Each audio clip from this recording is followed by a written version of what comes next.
বাংলাদেশের সমস্ত ঈদগাহ গুলোকে আল্লাহ তাআলা কবুল করেন, মুসল্লিদেরকে আল্লাহ তাআলা মাফ করে দেন। সকলে বলি আল্লাহুম্মা আমিন।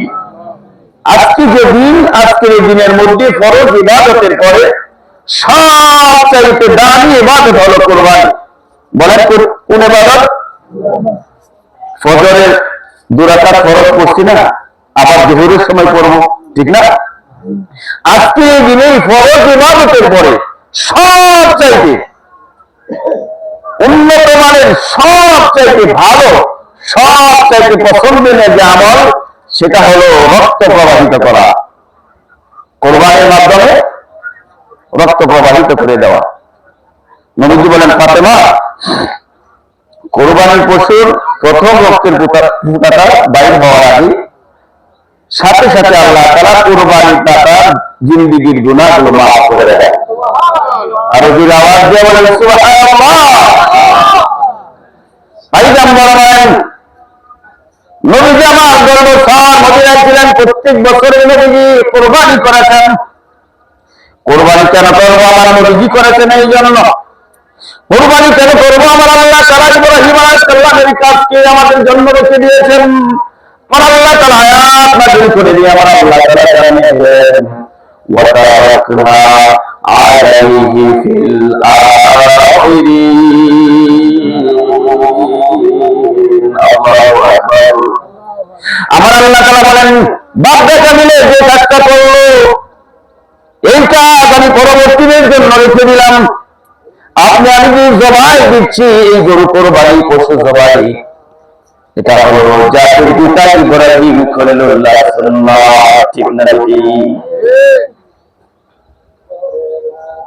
আমরা জাতির পিতা ইব্রাহিম খলিলুল্লাহর সুন্নাহ যদি আদায় করতে চাই, তাহলে ওনার নমুনায় নমুনাবান হয়ে আমাদের কোরবানি করতে হবে, ঠিক না বলেন? কোরবানিটা সাধারণ ব্যাপার না, এটা সাধারণ আমল না, কঠিন আমল, কঠিন ইবাদত। ভাগ্যকে পৌঁছলেন ইব্রাহিম খলিলুল্লাহ। আপনারা মসজিদের মিম্বর থেকে আপনারা এই কোরবানির ইতিহাস, ইব্রাহিম আলাইহিস সালামের জিন্দেগির আলোচনা আমরা শুনেছেন। আমি 5 জুমা ইব্রাহিম আলাইহিস সালামের জিন্দেগির উপর আলোচনা করেছি। আমার পার্সোনাল একটা মিডিয়া আছে, মুআজ মিডিয়া। কি মিডিয়া? মুআজ মিডিয়ার মধ্যে আমার প্রত্যেক জুমার ও মাহফিলের বয়ানগুলো এটার মধ্যে ধারণ করা হয়। 5 জুমায় 5 পর্বে আমি মোটামুটি কিছু কিছু আলোচনা করে শেষ করেছি। ইব্রাহিম আলাইহিস সালামের পুরো জিন্দেগি বলতে গেলে অনেক সময় দরকার, আমাদের সময় আমাদের সামনে। আমার আল্লাহ তাআলা কালাম কারিমে বলেন, ইব্রাহিম আলাইহিস সালাম বাগদত্তে বসে দোয়া করলেন। দোয়াটা কি? সূরা সাফফাতে আল্লাহ তাআলা 100 নং আয়াত বানিয়ে দিলেন। সুবহানাল্লাহ। রব্বি হাবলি মিনাস সালিহিন।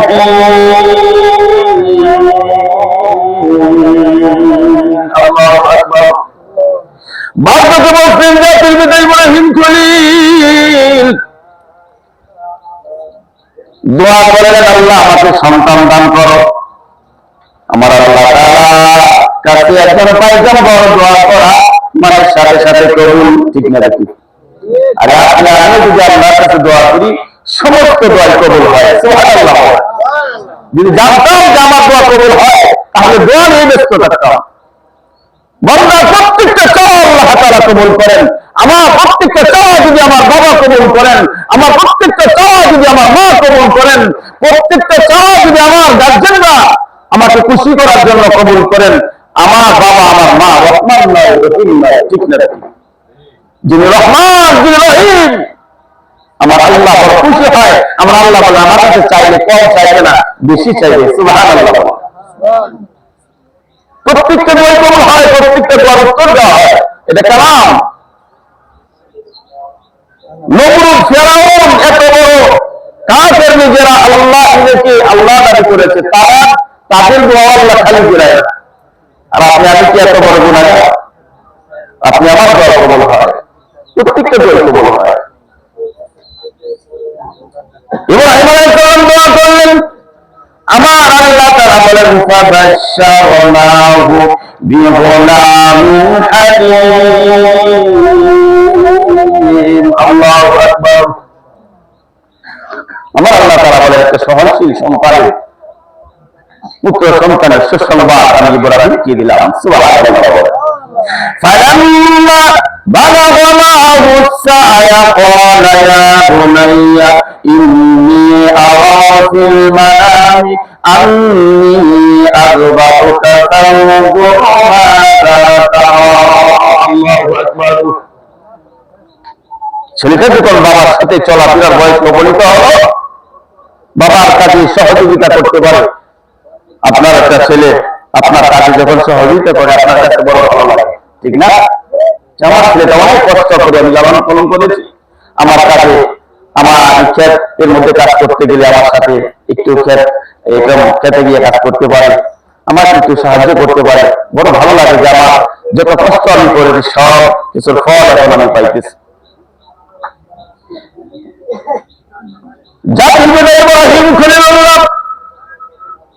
পৃথিবীর জমিনে সব চাইতে আপন ছিল তার কলিজার টুকরা সন্তান, নাম হলো ইসমাঈল। নাম কি?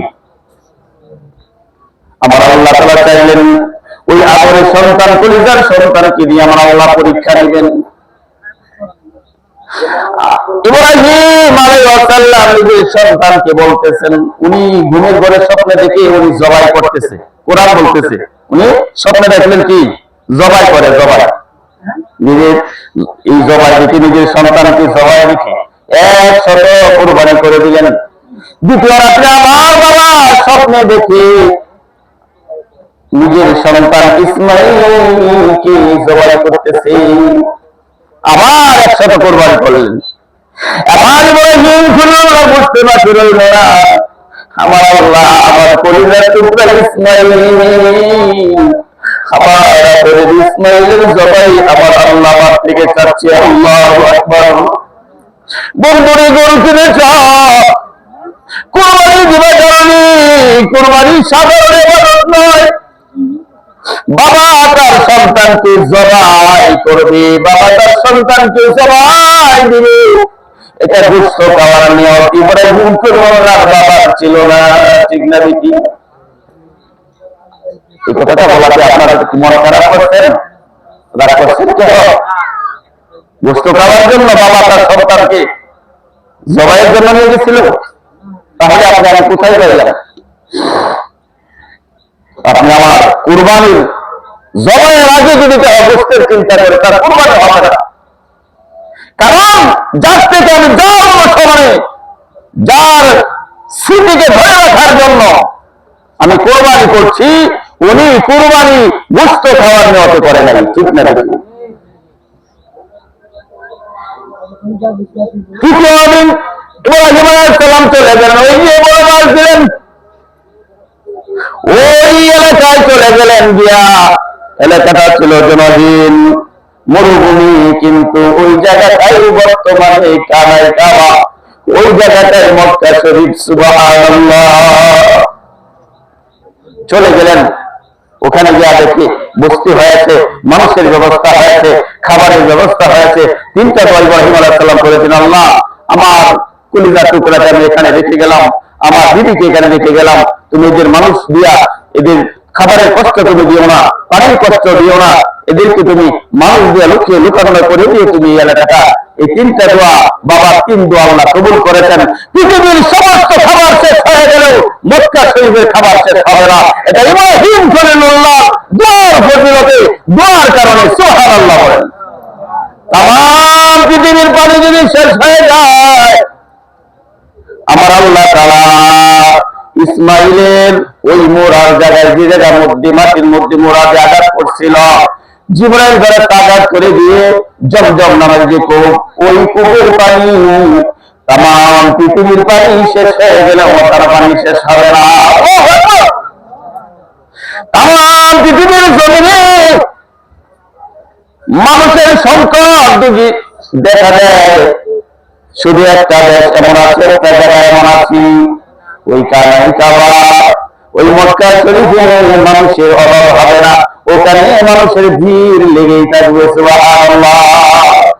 ইব্রাহিম আলাইহিস সালামের দোয়ার কারণে সন্তানকে দিয়ে বলতেছে, মার কাছ থেকে সন্তানকে নিল, যেরকম ভাবে বড় মালিক খুশি হবে, বড় মালিকের খুশির জন্য সন্তানকে নিয়ে চলে গেল। শয়তান এসে বলে, ও হাজেরা, তুমি কি জানো তোমার সন্তানকে নিয়ে তোমার স্বামী কোথায় যায়? বলে, কোথায়?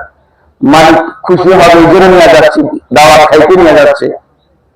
শয়তান ডাক দিয়ে বলে, হাজেরা, তুমি তো লক্ষ্য করো নাই তোমার স্বামীর কবরের মধ্যে দূরে আছে, সাথে ছুরি আছে, তোমার সন্তান কি ওই পাহাড়ে গুহায় নিয়া, জঙ্গলায় নিয়া, যেখানে মানুষ নাই ওখানে নিয়ে জবাই করবে।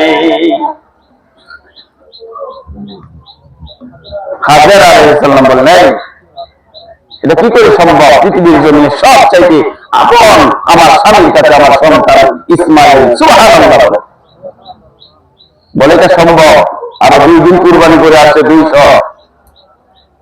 উনি স্বপ্নে দেখছে ওনার সন্তানকে জবাই করতেছে।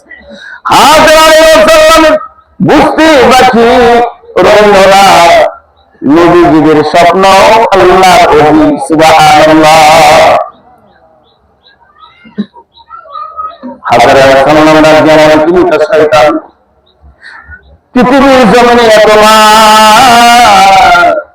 পৃথিবীর জমিনে এত সন্তান থাকা সত্ত্বেও আমার আল্লাহ আমার সন্তানের জবাব চাইছে। পৃথিবীর জমিনে আমার মতো